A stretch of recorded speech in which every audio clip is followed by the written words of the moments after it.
We're the South Carolina Appleseed Legal Justice Center. We provide advocacy on behalf of the low-income community to address legal, social, and economic problems of the community. We work on issues involving health care, making sure people have income supports, domestic violence, education rights, housing, home ownership. We work on making sure that people's legal rights are protected.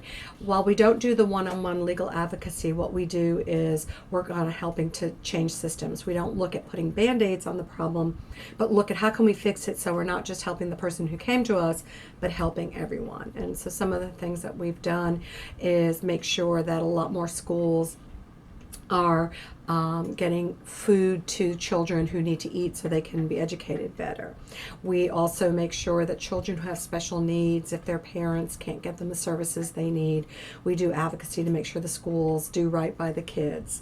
We work with the homeless and help develop a homeless court here in Columbia with other partners so that we could help homeless folk who don't necessarily need to go to jail but need to get help and go to get the services that they need and move on to a path of recovery.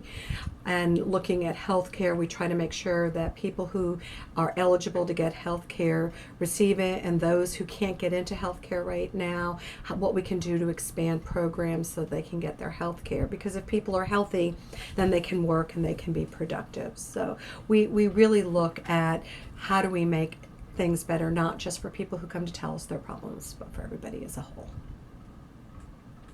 And we have been in this building since 2007, but we've had our phone system, which has followed us from other places where we have rented before. Now this building was given to us through a grant by the South Carolina Bar Foundation. We were able to get the phone system we got in 1999. And the phone system, while we cross our fingers and don't want to say bad things about it, there are mornings when I come in the morning and all the lights are blinking and I have to reboot it. It's hard to make sure that the transfers are done appropriately. What's really scary for us, though, is that they don't make this phone system anymore. And as we start to have problems with it, parts are not replaceable, and we could be stuck with not having enough phones for everybody in our office.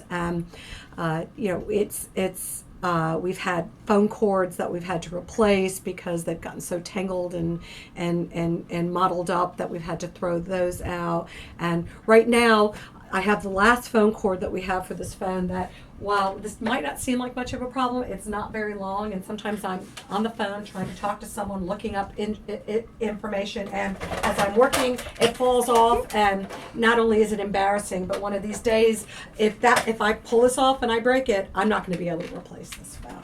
So we can't do our work without the phone systems. We get thousands of calls a year for people who need help, so we can refer them or try to give them advice and get them to where they need to be. And I panic when I think about if we have to start figuring out how to replace the entire phone system, because that's just not in our budget as a nonprofit.